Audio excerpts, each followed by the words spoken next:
I remember staring at the ceiling and being like, this is it. What is my favorite position? I was a victim of never finishing. Hi girls, welcome back to my channel. If you're new here, I'm Shar. I'm a 23-year-old and I make these girl talk advice videos as your older sister because I know we don't always have someone to go to for these questions. I'm also an open book and no questions are off the table for me, and today we are getting spicy. That's right, we're gonna be talking about sexy time, and when I asked you guys on Instagram to ask me any questions, I got so many crazy reactions like, oh my god, why are you talking about this? What the heck? This is crazy. And because of that reaction alone is exactly why I feel the need to talk about this, because sex should not be such a hush-hush situation. We should be open about it. I mean, let's be honest, most of us are probably going to have sex. Your parents had sex to bring you here today. And usually in school, you kind of just learn about how not to get diseases, how to not get pregnant, but people don't really talk about the emotional aspects sex has, especially on women. And trust me, living in New York City as a college student, I really learned about what sex can do to you emotionally. I'll be talking about everything from my own personal experiences,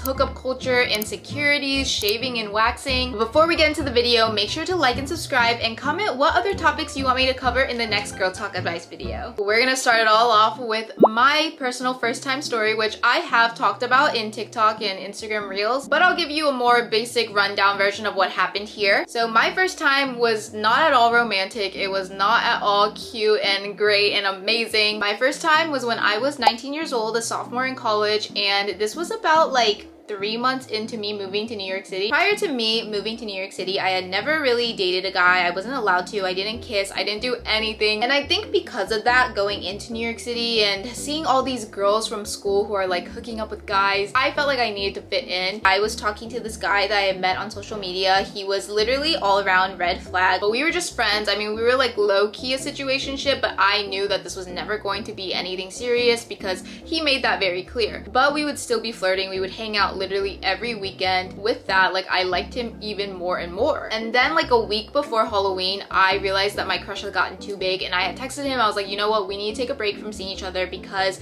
I like you too much and this is just hurting me. He started bombarding me with texts. He was literally like spamming me with photos that we had together, complimenting me, just doing all these things to lead me on, even though I was literally like, okay, we can't talk anymore because I like you too much. And it was really weird. And eventually on a night out, he texted me and was like, come over, and we all know what that means. So I go over to his place, and I honestly don't think I was that nervous. And because I think low-key in the back of my head, I already knew that he was a red flag, I wasn't expecting anything great or amazing. I'm not gonna lie, I'm not gonna sugarcoat it at all. It went by so fast to the point that I can't even like really tell you how I really felt in that moment. Like, I remember right before I was going to his place, I had texted my friend like, I'm on my way, and then 20 minutes later I text her, I'm like, okay, I'm done, I did the deed. All I really remember is just like not enjoying it. Like, I was like, this is not good at all, because first I was really confused. I didn't know the mechanics of it. I didn't know what I was doing, and I knew whatever I was doing was not right. I remember staring at the ceiling and being like, this is it. Which is why I always tell girls, like, it truly is not this like crazy experience. I feel like a lot of girls are like, I want to have my first time, just because of the curiosity of it. So some more things about me before we get into your problems. What is my favorite position? For the longest time, my favorite position was sitting on top, but now it really depends on the day. I don't really like being on top if I'm like super tired. Sometimes I just like being the pillow princess and lying down. What's my biggest intimate turn off? When the guy literally could care less about you, which is a very common thing actually, especially if you're just like hooking up with guys, because in order to really pleasure a girl, sometimes it takes a lot of work and a lot of effort, especially if it's a hookup. They're just gonna try to enjoy themselves and then leave you to the side. Or if a guy like tries to encourage you to do something and you tell them you don't want to and they keep pushing it. What is the most embarrassing thing that has happened to me during the deed? I literally have one story in mind. It's like the first thing that pops up to me. I didn't have nipple pasties, so I just put band-aids on top of everything. Whatever these band-aids were, I don't know what brand they were, but they were like skin tight. Like, they did not come off at all. When it's time to like take my clothes off, I totally forgot that I had my band-aids there. Like, it kind of looked a little bit scary. So obviously you have to take that off too. And I remember spending like 5 minutes, at least 5 minutes, but it felt like 15 minutes just trying to peel it off. Like, it would not peel off. Like, I literally stood there and I was like, Was there anything that I was insecure about and how did I overcome it? I remember my first few times I was super tense about everything. Like my body would literally clench up and I was just like nervous to be bold in any way or do any crazy party moves, I guess you could say. Just with time, you get more comfortable and get more used to it, especially if you are like with the same partner for a long time. You guys just both get super comfortable to do anything together. But I will say one tip that I have, which all my friends used to judge me so hard for this, I would watch videos. Like I would just sit there and eat lunch and watch videos before to learn how to do things, because how are you supposed to know, okay? How are you supposed to know what the techniques are, what the moves are, what are you supposed to do? I'm a visual learner, so I would literally take the time to just like watch videos and learn how to do certain things. It made me more confident and comfortable to like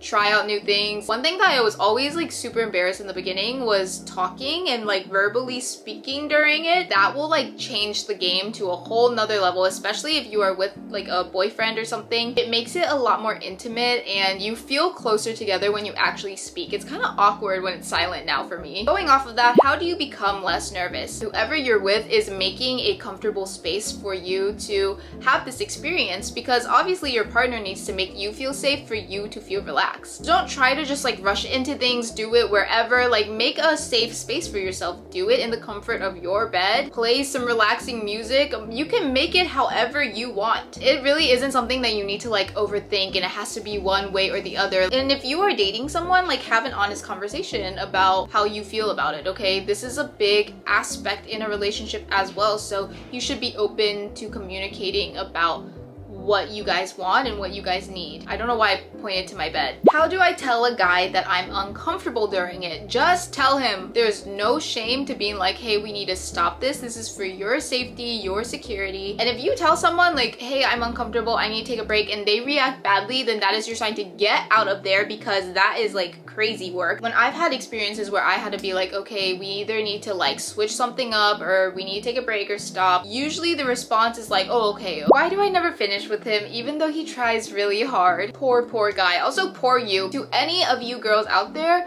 who have never finished with a guy before, because that was me. I was a victim of never finishing. And I feel like all girls are like, oh my god, is it just me? Like, is something wrong with me? No. For a girl to finish, sometimes the guy needs to put in the work. I know that you said that like even though he's trying really hard, but how hard is he trying? Sometimes they have to try for like 30 minutes to an hour to give the benefit of the doubt to guys. Some guys just don't really know how to work things. That's why I find it really helpful to add in tools. Sometimes you need that extra helping hand, okay? Because it does take a lot more work for girls. I know some guys are a little bit like, no, I don't want to use that. Like, I should be the one doing it for you, but you're not, okay? You're not doing it. And girls, do not be afraid to tell a guy like, this is not working, like we need to switch it up, you know, tell them what you like, tell them what you want. I feel like guys want to know what you like. Of course, I cannot make this video without answering the most common question. Does it hurt? It's very different for every girl, just like getting your pap smear done. You know, for some girls it hurts so badly and for some it doesn't feel like anything. For me personally, when I got my pap smear done, it didn't feel like anything at all. Same goes for when I'm doing the deed. It usually doesn't feel bad or anything. Like even my first time, I think I was also like really in shock for my first time, so I didn't feel anything. There have been times where it's been like a little bit uncomfortable, usually if I like haven't done it in a while and I do it again. It's not like this sharp pain, because I remember like going into it thinking that there was going to be like a sharp, like super painful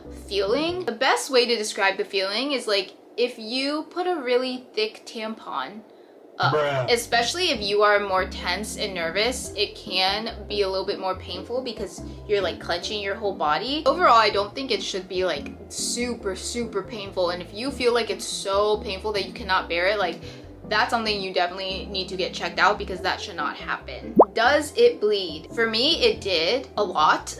And I remember like I didn't even realize that it did until afterwards, and I saw everything and I was like, oh my gosh. But I also know that for some girls it doesn't either. Like I said, it's very different for everyone. But for me, it did the first time, and then the next few times it didn't. There was a period of time where it would bleed a little bit again. I'm not sure if that's normal, to be honest. I should have gotten it checked out when that happened. Are girls supposed to pee afterwards? Yes. yes, yes, yes. I saw that like some girls thought that you don't have to if you're wearing protection. You always should, just to be safe, because if you don't, you can get a UTI or you could get some type of yeast infection, which you don't want. I have a friend who personally did not know that you were supposed to pee, and so she didn't pee at all, and she had a chronic UTI infection, which means that it would come back like here and there. I always drink so much water afterwards, so I force myself to pee. Is it expected to shave or wax? Of course not, and if someone has a problem with that, then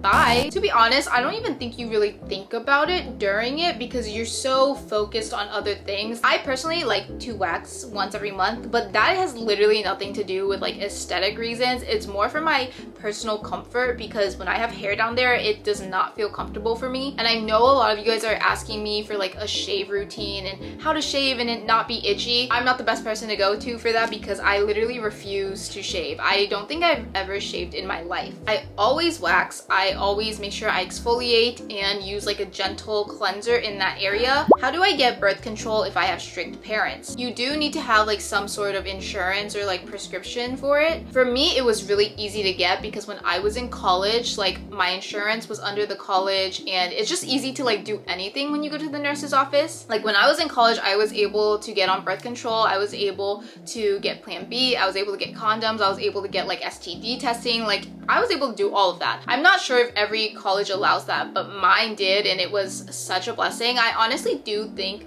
all colleges should have those things. I will say though, I hated my experience on birth control, gained so much weight on it because I was just so hungry all the time and I would break out so badly. Make sure you monitor what effects you have after birth control because some birth control can give you different effects than others. When do you know that you're ready? I think you need to really ask yourself like, why do you want to have sex? Like what is your purpose? Because I remember for me, my feeling was just to fit in. I think you really should feel like it's something that you want and it's not like this external validation or internal validation. Am I ready for this? Do I feel comfortable? Do I feel safe? Will I feel good afterwards? The experience will happen when it happens, and when it passes, it's not gonna be this big, huge thing that you thought it would be. It's not gonna be like life altering. Is sex important in a relationship? I would not necessarily say like intercourse and like you being good at it or not and doing it a lot is necessarily an important aspect. Also, for every relationship, it's different depending on your values. But I think what is important about sex is the act of like showing up for each other, because that's essentially what it is. It's two people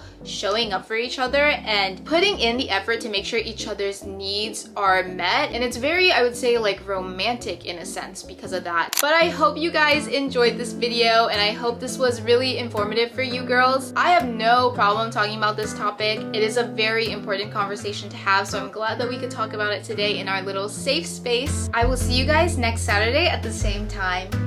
Bye!